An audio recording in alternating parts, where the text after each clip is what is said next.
Welcome to Outlaw Edge Blade Works. So tonight I was messing around and I had this fire kit, and I was thinking about this. You guys might want to check it out. But this is just a bag that you can throw everything in and then cinch it up, throw it in the pack.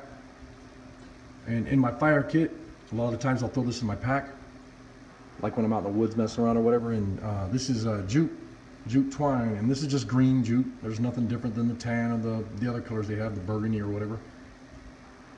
And here, this is women's makeup face pads, and I have a couple of these little fire kits right here. This is regular matches in the back, a lighter, makeup face pads, and then in a waterproof bag, just so they don't get wet and whatever, and a candle. A lot of the times when I have a candle and I'm out messing around in the woods, I'll take this jute, drip a bunch of candle wax on there, and then I can use it later on if I shut down the fire that day and I keep hiking or whatever. Then it's easier to get this stuff going. And I put this in here just to show you. I didn't want to take this one out of the bag, but these are the lighters that I prefer. If I had to choose one, it would be this style. And the reason I say that, the Bic lighters, the ones that they have a little button that you could push, they can go off in your pockets and lose all the gas. And this lighter here, it's a lot easier to use, but it's electronic.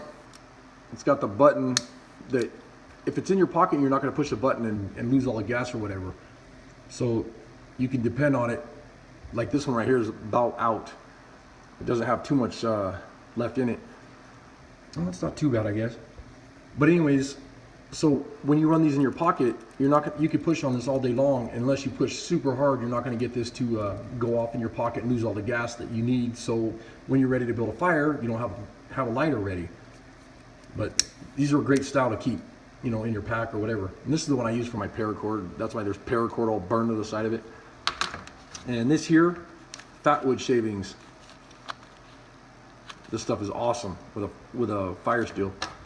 And this is a Coghlan's, just a cheaper model, Coghlan's fire steel. And this has the stretchy tent cordage on it, so you can run around your knife sheath or wear it on your neck knife. And right here, I did a review on these. These are the UCO matches, the stormproof matches. These are awesome. And you're probably wondering why there's a laser pointer in your fire kit. So when you have fire, you can cook with it, you can signal with it by making a smoky fire or whatever. Well, I figured since this is a fire kit, I might as well put some other way to signal. And that's why I'm showing you this on the wall here. This is great if you're out in the woods and something happens and you have your little laser. You can nail somebody with this laser miles away.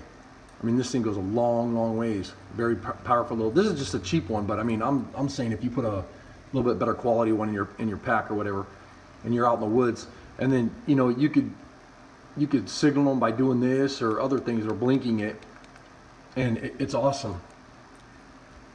This is a good thing to have in your pack. But this is an Altoids container, and I use it to do the char cloth. Of course, I can't get it open. And inside here, I have a piece of flint, some char cloth, and this is an old broken file that I use to throw some sparks. Instead of using a really good flint and steel kit, this is just a cheaper model that I keep in here. The only thing I don't like is this file weighs a ton, so you really notice the weight when you start adding a bunch of stuff in your pack like that. And this is char cloth that we'll have in all of our kits. It's amazing, works great. I've done some videos on this before. And the flint that I have, I get this all over the place, and this is really high quality flint. Jasper, let's see, I get flint, jasper, and chert. And all of them are really good for using with the fire strikers. They work really good. But I like this little kit for making char cloth when I'm out camping or goofing off or whatever. But all of that squeezes into this bag here, and then I kind of roll it up, throw it on the back, the outside of my pack or on the inside of my pack or whatever. And with all this stuff, if you're out in the woods and you have to make a shelter and you're in an emergency situation, this is a great little item to have. And a lot of this stuff, you know, you don't have to run it in this pack. If you're in a, you know, if you're gonna go out hiking or walking around or whatever, and you have cargo pants, you could throw a lot of this stuff in your pockets and wouldn't even notice it was there. But anyways, enough rambling on. You guys have a good night. Thank you.